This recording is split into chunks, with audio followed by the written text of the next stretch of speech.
e também para contar um segredinho. Sabem quais são os meus brinquedos favoritos? Os marionetes.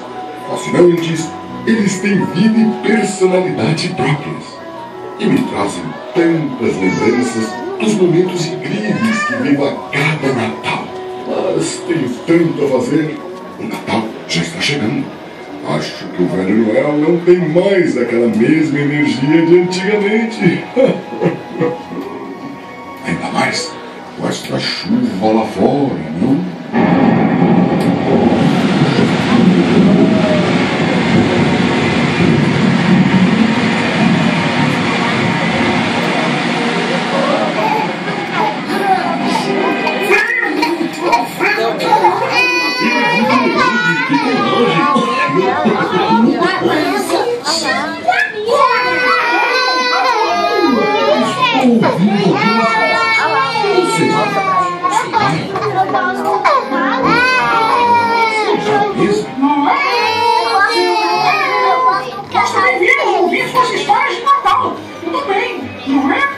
Que surpresa incrível vê-lo por aqui!